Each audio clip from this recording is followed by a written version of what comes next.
একদিন রাস্তায় নামেনি, তারাই শুধুমাত্র স্বার্থান্বেষী মহলের মতো করে গতকাল রাজপথে গিয়ে তারা দাঁড়িয়েছিল, গিয়ে ডিস্টার্ব করেছে শিক্ষার্থীদের বিপক্ষে গিয়ে। কাজেই এই শিক্ষার্থীরা যদি কর্মচারী দিয়ে গতকালকে পরীক্ষা নিয়ে ওনারা রাষ্ট্রীয় বিধিনিষেধ লঙ্ঘন করেছে, কাজেই শিক্ষার্থীরা আজকে ইডেন কলেজ শহর, ঢাকা কলেজ বিভিন্ন ক্যাম্পাসে তারা পরীক্ষা বয়কট করে। আপনারা দেখতে পাচ্ছেন এখনো পর্যন্ত চারদিকে স্লোগান হচ্ছে শিক্ষা সিন্ডিকেটের বিরুদ্ধে। এই স্লোগান বিস্ফোরিত হবে এবং একমাত্র আল্লাহ ছাড়া, রাষ্ট্রীয় বিধান ছাড়া শিক্ষার্থীদের নৈতিক দাবি থেকে কোন প্রকারের অপরাধিত শক্তি আর পেছনে ফেরাতে পারবে না।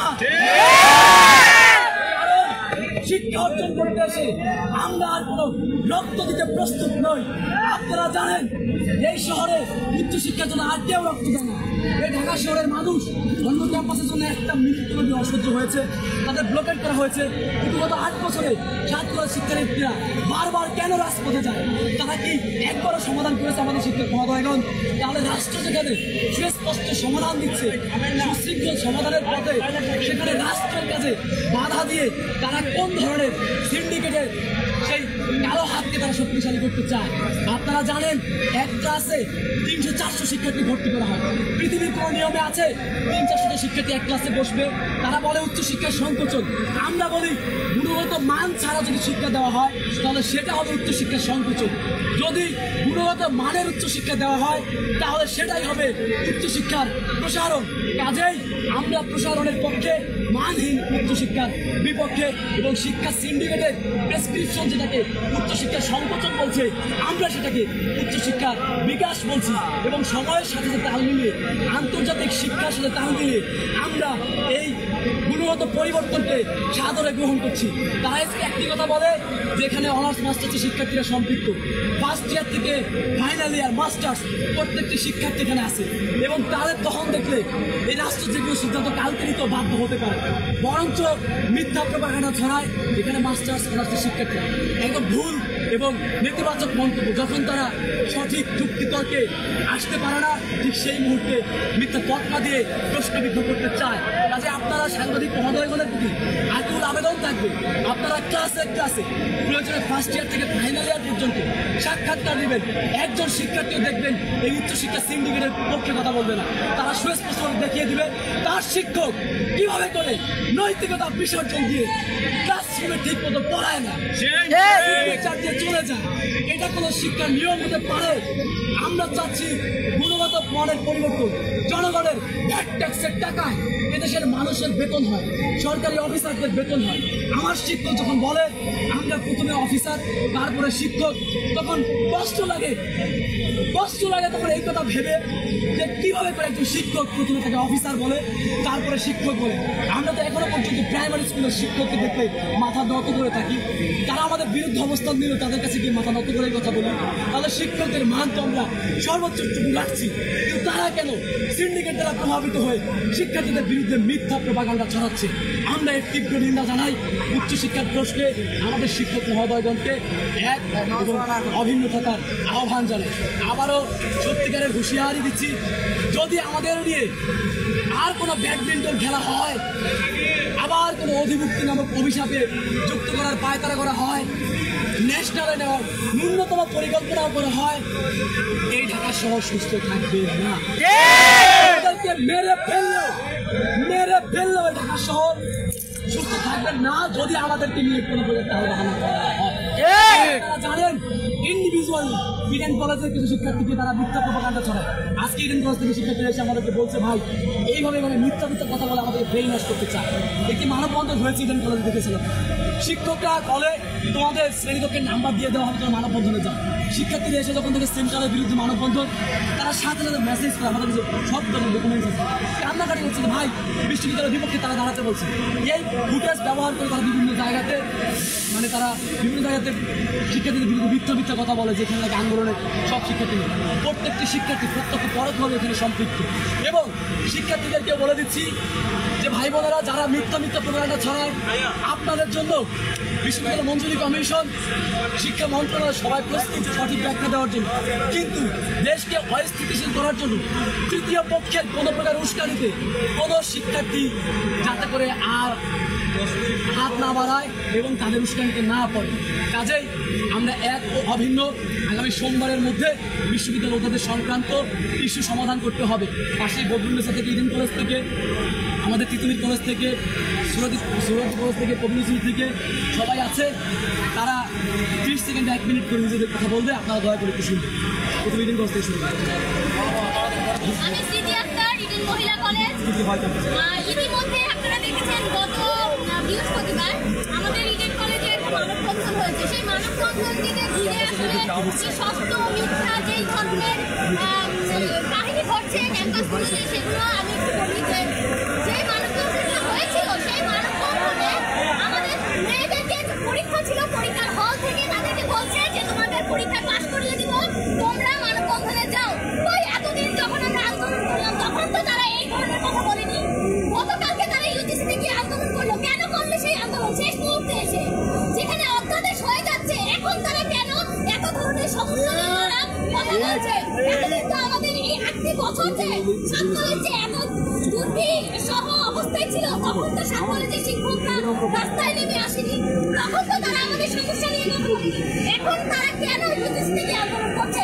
আমাদের অধ্যাদেশের সময় এসে তারা ক্যাম্পাসগুলোতে শিক্ষার্থীদের বলছে তোমাদেরকে বিশ্ববিদ্যালয় নথিভুক্ত করছে, তোমাদের ন্যাশনালে নিয়ে যাবে, হবে না।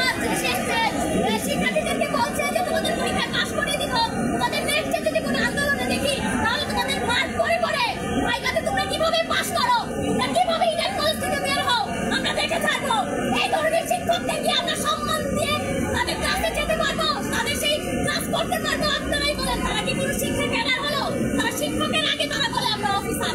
তারা তাদের ভুলভাল তথ্য দিয়ে শিক্ষার্থীদের মধ্যে বিরোধপূর্ণ সন্দেহ তৈরি করে তারা আন্দোলনে নামিয়ে দেয়। এর বিরুদ্ধে আমরা সোচ্চার থাকবো। এখন কথা বলবে বদরুন্নেসা কলেজ থেকে। ধন্যবাদ। যে শিক্ষক ক্লাসে বলতে পারে যে তোমরা যদি আন্দোলনে যাও তাহলে তোমাদেরকে ভাইভাতে মার্ক দিব না, তোমাদেরকে দেখে নিব তোমরা কিভাবে পাশ করো, আমি আসলে তাদেরকে কোনো শিক্ষকই মনে করি। তারপরও তাদের উপর তারা আমাদেরকে পড়াচ্ছে, তাদের উপর একটু সম্মান রাখি আমরা সর্বদাই। তো সর্বোপরি এটাই বলতে চাই, আমাদের দ্রুত অধ্যাদেশ চাই। এরকম শিক্ষা সিন্ডিকেটে যেন আমরা দ্রুত অধ্যাদেশ চাচ্ছি এবং চাচ্ছি এই শিক্ষা সিন্ডিকেটের যে ষড়যন্ত্র হচ্ছে এগুলো যেন দ্রুত রুখে দেওয়া হয়। ধন্যবাদ।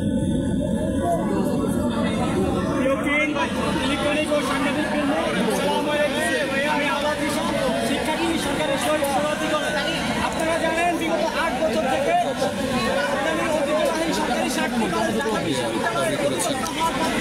শিক্ষার্থীরা নানা আন্দোলন করছে, যার ধারাবাহিকতা 1 বছর আগে রাষ্ট্রের সকল শিক্ষার্থীরা শান্তিপূর্ণ উপায়ে তাদের সমস্যাগুলো সম্পর্কে অবগত করছে। তারপরে রাষ্ট্রের সকল স্টেকহোল্ডাররা রাষ্ট্রের সংশ্লিষ্ট বাছাই করে মাধ্যমে সিদ্ধান্ত উপনীত হয়েছে যে আমাদের সাতক্ষীরার একটি বিশ্ববিদ্যালয় যখনই আমরা দেখতেছি বিশ্ববিদ্যালয় রূপান্তর হওয়ার শেষ সময় তখনই হচ্ছে যে আমরা দেখতে পাচ্ছি যে আমাদের শিক্ষক নামে বিশ্ববিদ্যালয় রূপান্তরের বিরোধিতা করছে। তারা হচ্ছে যে শিক্ষার্থীদের বিরোধিতা করে আবার হচ্ছে যে প্রশাসনে নেমে যাচ্ছে। তারা আমরা দেখতে পাচ্ছি যে যা হচ্ছে যে জাতীয় বিশ্ববিদ্যালয় আবার ফিরে না যাওয়ার চক্রান্ত করছে। আমরা মনে করি শিক্ষা সিন্ডিকেট যে ধারাবাহিকতা ছাত্রদের শিক্ষার্থীদেরকে নিয়ে বিগত সময় হচ্ছে যে সিন্ডিকেট করছে, এই ধারাবাহিকতা অব্যাহত তারা আবার নিজেদের সূত্র এবং একমাত্র সমাধান হবে অধ্যাদেশের মাধ্যমে। তাই আমরা মনে করি অতি দ্রুত সবাই অধ্যাদেশ দিয়ে রাষ্ট্রের সমাধান।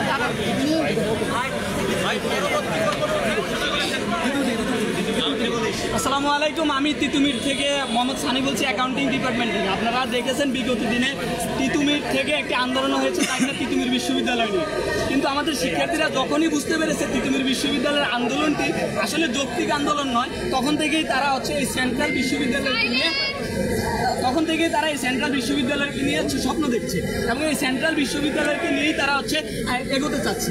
কিন্তু একটি বিশেষ মহল যারা কিনা এই শিক্ষার্থীদের বিরুদ্ধে দাঁড়িয়েছে এবং এই শিক্ষা সিন্ডিকেটের পক্ষে দাঁড়িয়েছে, তারা চাচ্ছে যে আমাদের এই তিতুমির সহ এবং অন্যান্য বাকি যে 6 কলেজ আছে তাদেরকে ন্যাশনাল নিয়ে যেতে চাচ্ছে। আমরা এই ন্যাশনালে যেতে চাই না, আমরা চাই একটি সুস্থ শিক্ষা ব্যবস্থা এই 7 কলেজের মাধ্যমে দাঁড়াক এই রাজধানীতে।